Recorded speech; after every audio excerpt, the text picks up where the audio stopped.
They're saying we will all have to act because there's no choice, it's our lives, it's not their lives. They're pretty well entrenched. They're pretty happy with themselves.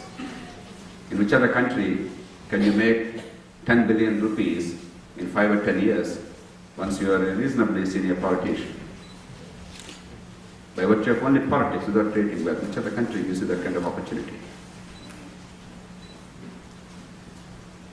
4 nights ago, I was in Potomac area of Maryland state, I thought it was New Jersey.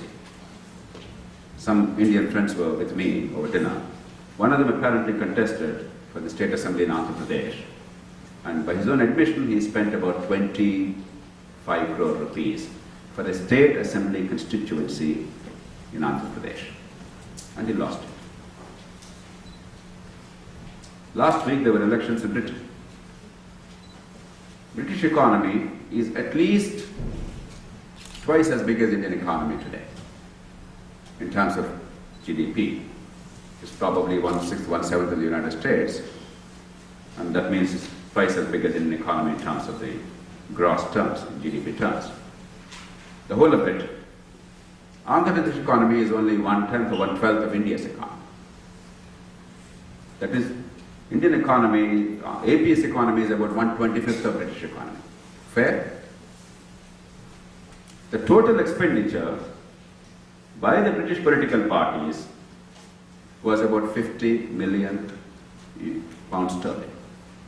Total expenditure of all the candidates, all the parties in a whole national election was 50 million pounds sterling. All put together.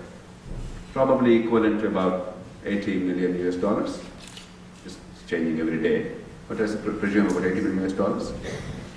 And that comes to about, in Indian rupees, if you actually convert that into not purchasing power but actual exchange value, about 360 crores. Each of the major political parties in Andhra Pradesh spent at least 3 to 4 times that in Andhra Pradesh alone for the state assembly. It's insane. What's happening is utterly insane. Once you do that, you cannot get the kind of outcomes that we need. We cannot protect the Constitution. You are going to destroy the Constitution. That's what's happening. What we're fighting for is to see that these things are changed. Nothing big, nothing dramatic. There's a simple, practical outcomes. Everybody knows that. There's not one Indian who disagreed with this so far. Whether it's a prime minister or an opposition leader at the national level or a chief minister or some other worthy, not one person in India disagrees.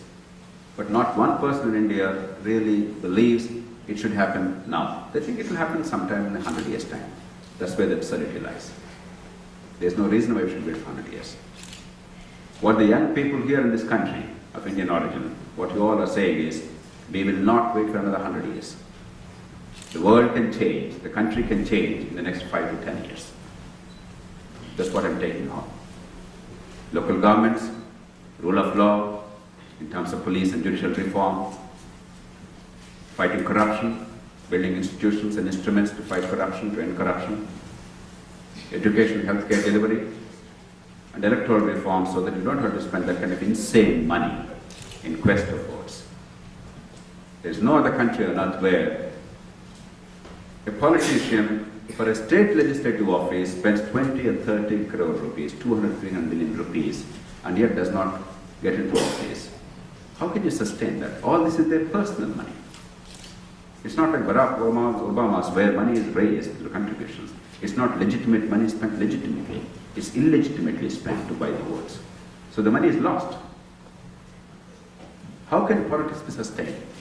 Next time around, he has to spend another 25 crores, and once he gets into office, second or third time, once he hits jackpot, he has to make now 500 crores because he invested so much, this so much. Why are we surprised? What we're asking for is not much. Please let everybody in India understand this. You have the technology now. You can reach out to millions of people. The technology can be very disruptive. We must break out of the shackles of status quo. We must break out of this inertia. This notion that nothing can change is absurd. It's ridiculous. Because what's happening is utterly artificial. It's not natural. It's utterly unnatural. What we're asking for is something natural, simple, practical, meaningful. There's nothing unique about it. It's our right. Once we accomplish it, generations later will say, why did it take so long? Why did these guys not get it? Are our forefathers so stupid? It's so self-evident.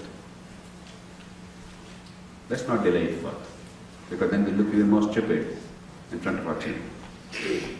I want each of the young person here to be able to say to their children, before they come of age, that we have changed the country. I want each of you to be able to say, we have solved the long-standing problems of India. It does not mean that there will not be problems for the next 20 years, 30 years, 50 years. There will be problems for 20 years later, 30 years later. I'm sure 30 years later in Seattle, Washington, there will be another group of Indians sitting here discussing the problems of India. All I want is there should be problems with that generation, not these problems left for them.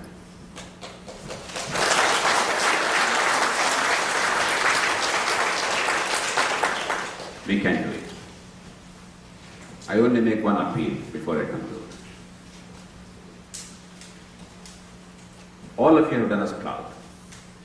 40 years ago, when some of the more senior people, experienced people here in this room, they came to this country, India was a land of snake charmers and elephants. I don't think many people in Seattle, Washington, or in San Francisco, or in New York or elsewhere really thought much of India. Some vague man called Gandhi, half naked, did all sorts of crazy things, went on fast. But somebody was moral. A country that got independence and universal franchise, as if they knew something about democracy without literacy. But ultimately a country of poverty and snake charmers and elephants. That was the image of India. All of you have dramatically transformed that image. If Indians in the United States have made one extraordinary contribution to our civilization, it is that you gave us our pride back. The pride and dignity that Indians lost over decades. The self-esteem that we lost, we were robbed of it. You gave us back because you proved that you could be as good as anybody else in the world. With a different color of the skin, a different religion, most of you, from a different continent, in an alien culture, in a hostile culture in some respects. Today, of course, wherever you go, you have so many people, the support system. But 40 years ago, who were there to support an Indian here in this country? At a time when you couldn't even bring many dollars here. You came, you did the hard work, and you succeeded not merely casually. In the world's mightiest nation, the world's richest nation, the world's most successful civilization, you succeeded in a most spectacular way. You are arguably the most successful ethnic group in the United States. You have done us proud, and I salute you for that.